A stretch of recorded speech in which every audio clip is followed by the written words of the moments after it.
Okay, let's get straight to the point.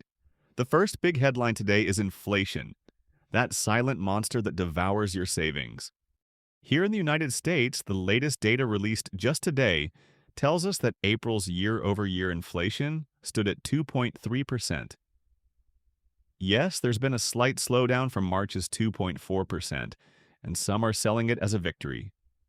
The White House has even highlighted that the ghost of stagflation, that toxic combination of a stagnant economy with sky-high prices, is receding. But let's not celebrate too soon. Core inflation, which excludes food and energy, remains stubborn at 2.8%. And here's the key. Many economists warn that this could be the calm before the storm, especially due to the impact of tariffs that could reheat prices in the coming months. What does all this mean for you, for me, for the average citizen? It means that every time you go to the supermarket, fill up your tank, or pay rent, your money buys less. It means your savings lose value if they're not well invested, and it means that uncertainty about the cost of living remains extremely high. The big question we're all asking is, for how long? And above all, what's being done about it? That's where our second protagonist comes in. Hold on tight because the second bombshell has a name: Donald Trump. Just today, Tuesday, May 13th, Trump has landed in Saudi Arabia. This is his first international tour in what is assumed to be his second term, and it's not a courtesy visit. On the table are hot topics: Iran's nuclear program, the war in Gaza, oil prices, always crucial, and of course, business. And what business?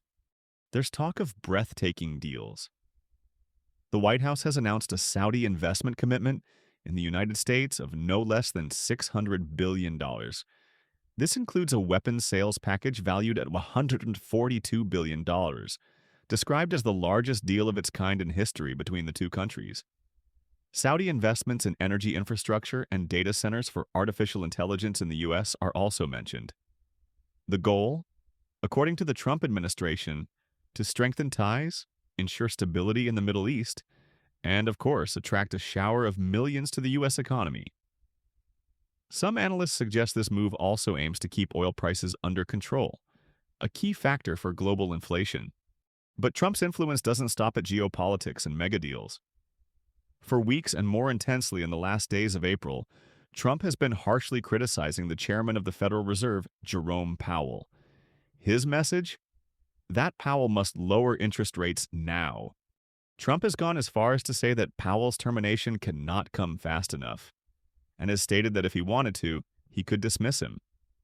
He argues that there's virtually no inflation, a statement that clashes with the data we just saw, and that high rates are unnecessarily slowing down the economy.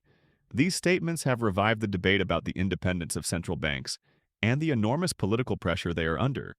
Powell, for his part, has reiterated that the Fed will not be influenced by political pressure, and that its focus remains on fighting inflation, especially considering the potential impact of tariffs.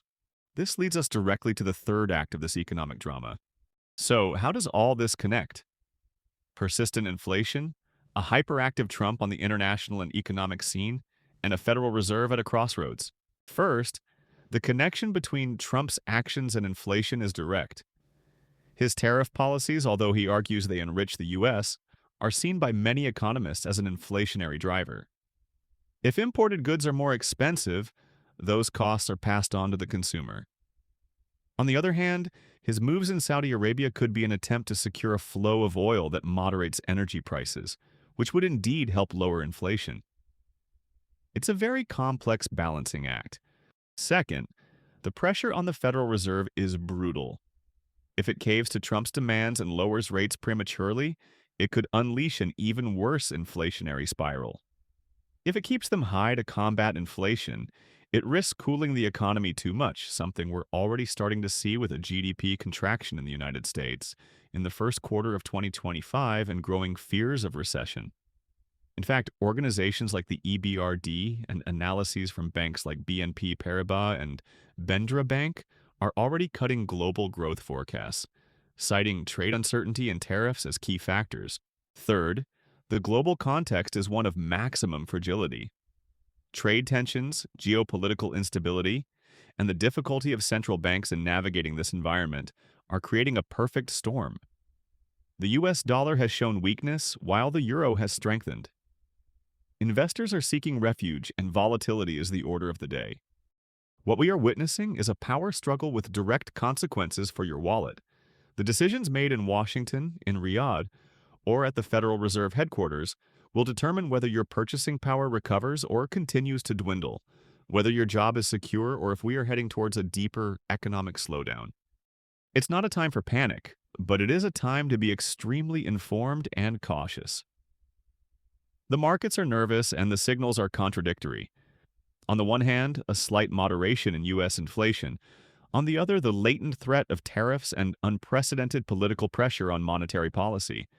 In summary, inflation remains public enemy number one, albeit with regional nuances. Donald Trump is playing hardball on the international economic stage with his visit to Saudi Arabia and his multi-billion-dollar deals, while relentlessly pressuring the Federal Reserve to lower interest rates. And the global economy, friends, is hanging by a very thin thread amidst trade uncertainty and the risk of recession.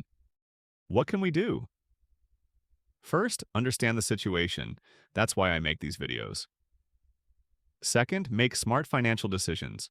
Review our expenses, protect our savings from inflation as much as possible, and be prudent with large investments. And now I ask you, which of these three factors worries you most? Inflation, Trump's maneuvers, or the indecision of central banks? Do you think we are on the verge of a new crisis, or will the economy manage to overcome these obstacles? Leave me your opinion in the comments. I want to know what you think. If you found this analysis useful and want to stay up to date on economic news in a clear and direct way, don't forget to hit like, subscribe to the channel, and activate the notification bell so you don't miss anything. Sharing this video also greatly helps this information reach more people who need it. Thanks for joining me on this journey through the red-hot economy. See you in the next video with more keys to understanding the world we live in. See you soon, and take care of your money.